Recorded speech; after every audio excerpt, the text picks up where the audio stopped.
Ito nga bang si Alin Bulanadi ng San Miguel Beer na iilang conference pa lang naglalaro para sa kanila ay posibleng matrade na?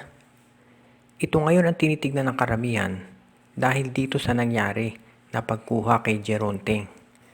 Ang posisyon kasi nito si Jeronteng malamang daw ay gawin siyang small forward ni Coach George Gallet dahil okay na raw si Gallet doon sa shooting guard position, yung rotation ni Jericho Cruz at CJ Perez. So malamang daw itong si Jeronteng gawing small forward, so ang mangyayari dyan, ang palitan ng tao ay Lassiter Bulanadi at si Jeronteng. Pero dahil limitado ang minuto syempre na maibibigay sa mga players, lalo na ngayon at mayroon pang import, baka daw ang mangyari sa bandang huli, itong si Alin Bulanadi ay matrade na. Medyo marami na maghihinayang dito dahil may mga nagsasabi na ito raw si Bulanadi ay mas bagay dito sa San Miguel kaysa kay Jeronteng dahil daw ito si Bulanadi ay merong outside scoring. Pero ito naman si Jeronteng, alam natin mahusay din niyang scorer at actually siya nga ang top option dati ng Converge Fiber Xers. So tignan na lang natin kung sino doon sa dalawa.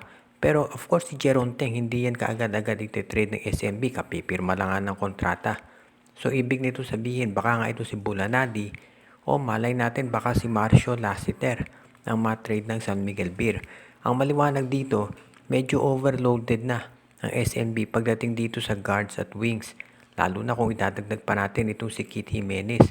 Dahil kung nandiyan si Kit, baka maging shooting guard na rin ang role nito si Terence Romeo. So tignan na lang natin kung paano aayusin ni Coach George Gallet yung rotation dito at kung ito nga si Alin Bulanadi ay hindi na magtatagal dito sa SMB o baka naman magawa ng paraan yan ni Coach George Gallet. Totoo nga ba na mukhang meron na raw isang team na interesadong sumali dito sa PBA? At ang tinutukoy natin dito ay itong Wilcon Dipo. Itong Wilcon Dipo, of course, alam natin na nag-express na to ng interest dati dito sa pagsali sa PBA 3-on-3. Sa ngayon, marami nagsasabi na kung ang pag-uusapan naman ay yung tinatawag na financial capability, kayang-kaya naman daw ng Wilcon itong PBA. At isa pa, wala silang directly nakakompetensyang produkto. So hindi magkakaroon ng problema sa pagsali nito o sa pagkuha ng approval mula sa Board of Governors. Kung sakasakali nga na sumali itong Wilcon Dipo, ang titignan na lang dito ay kung gugustuhin nila na magbuo ng isang team o kung bibili na lamang ng isang existing na franchise. Kasi syempre kung bubuo ng sariling team itong Wilcon, medyo mahihirapan yan. Dahil syempre yung mga top players po protektahan yan ng SMC at MVP group. Ang matitira na lamang dito sa Wilcon ay yung mga bench players, so magiging parang Terra Firma at Blackwater din sila sa bandang huli. Samantala naman, mas madali siguro kung bibili sila ng isang koponan katulad nung ginawa ditong Converge at of course alam natin na ginawa ng Converge dito sa Alaska. Binili na lamang nila, so kahit papaano nakagawa sila ng isang team na competitive agad. So sa tingin ko iyan ang isang gusbasang bagay na gustong gawin itong Wilcon Dipo at ng iba pang gustong teams na sumali sa PBA. Yun nga lang dyan nagkakaproblema dahil ang gusto ng PBA ay magkaroon ng dagdag na teams, hindi yung bibilin yung isang existing franchise. So yan ang nakikita natin problema ngayon kung bakit yung mga ibang teams ay nag-hesitate na sumali sa liga. Okay, sa panig naman ng Barangay Ginebra, ang balita natin ngayon, ito si LA Tenorio ay magbabalik na full-time sa December. Ito ay galing mismo kay Coach Tim Cone doon sa interview sa kanya ni dating Commissioner Noli Ayala doon sa podcast nito. Sinabi ni Coach Tim Cone na si Tenorio ay magiging full-time player ng Barangay Ginebra. So ibig sabihin ito, hindi na kinakailangan pa siyang ipahinga pa dahil magiging kasama na siya of course ng rotation at kumpleto na kumbaga. So magiging backcourt ngayon ng Ginebra ito si Tenorio, si Ahan Misi, ito si Pringle at si Nards Pinto, and of course si Von Pesumal nandiyan pa. Habang injured pa itong si Jeremiah Gray. Si Scottie Thompson pwedeng guardian, pwede ring small forward, depende sa magiging laro. At kung anong gagbalak gawin ni Coach Tim kung dito kay Tony Bishop, kung small forward o power forward. Sa ngayon, masasabi rin natin na ito si L.A. Tenorio ayon kay Coach Tim ay fit na raw maglaro at medically cleared na. So good news ito para sa Barangay Ginebra. Ang ibig din nito sabihin, hindi na raw magiging problema yung load management dito kay Tenorio dahil ready na ito maglaro katulad nung dati. So masasabi natin na good news ito para talaga sa Barangay Ginebra dahil magkakaroon sila ng stable playmaker. Kumbaga, hindi na nila kailangan pa mag-worry dito kay Tenorio dahil sinabi ng mga doktor niya as good as new na raw ito. So dito natin makikita talaga kung paano ayusin ni Coach Tim Cone ngayon yung kanyang rotation dahil nandiyan na si Maverick Anlisi. Kumbaga nadagdag yung kanilang guard rotation. Samantala naman, sinabi ni Coach Tim Cone na patuloy ang kanilang pag-iensayo at ito si Tony Bishop very excited ng maglaro para dito sa Barangay Ginebra, ang pinaka-popular daw na team dito sa liga.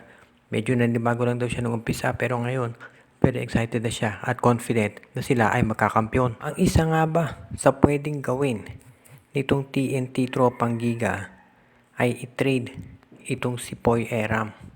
Siyempre alam natin injured si Poy Eram ngayon so hindi siya po pwedeng i-trade ng TNT Tropang Giga. Pero ibig natin sabihin in the future kaya kapag ito ay humusay na yung kondisyon ay pwede na siyang i-trade dahil ang mukhang titignan daw dyan talaga ay makuha itong si Brandon Roser. Sa ngayon kasi, alam natin na ang TNT, hindi pa sigurado kung kailan makababalik itong si RR Pugoy. At mukhang walang katapusan itong problema nila kay Mikey Williams at sa kontrata. So kailangan nilang tignan ngayon yung long term dahil maganda naman ang actually nga nakapanghihinayang kung ikaw ay TNT fan dahil kagagaling lang nila sa kampyonato kung saan tinalo nila itong Barangay Ginebra. And of course, nakakuha sila ng resident import si Ronde Hollis Jefferson na kung skill set lang pag-uusapan, pwede nating maihantulad kay Justin Brownlee. Nakapanghihinayang lamang na ngayon pa sila nagkaroon ng mga problema dito sa mga players. So, isang solusyon dyan talaga ay kunin na itong si Brandon Roser. Kapag nakuha nila si Roser, magkakaroon sila ng isang pantapat na talaga dito kay Christian Stan Hardinger sa center. At of course, kapag si Roser may outside shooting din yan, so malaking bagay yun. Ang isa pa na ngayon kailangan gawin ng TNT ay tignan kung sino pwedeng pumalit dito kay RR Pugoy. Dahil doon sa kondisyon ni RR, hindi natin alam kung gaano pa siya katagal mawawala. At kung pagbalik yan ay katulad pa rin noon dati. So yan ngayon ang kailangan din tignan nitong TNT Tropang Giga.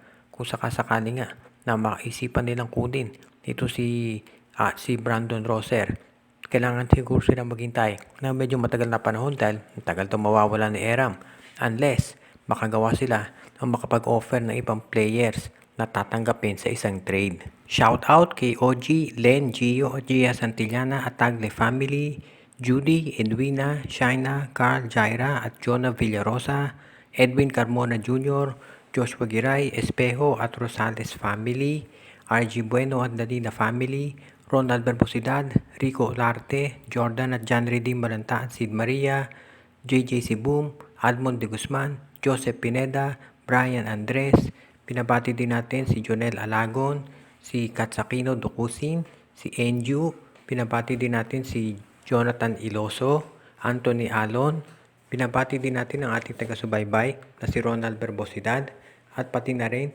si Reden, Elena, Laila at Bonbon Lansang, Roman at Red Steven de la Cruz Agustin, Carlito Bolima, Ruben Donor, Jonald Mariari, Junjun, Angie, Patpat at B-Boy Matas, John Mark Cantos, Donel Santiago, Jason Mendoza, Enju, Dexter Domer, Ireneo Salangsang family, Junicio Mercado, Brian Andres, Myron Almosa at Balyete family at iba pa nating mga taga-subaybay.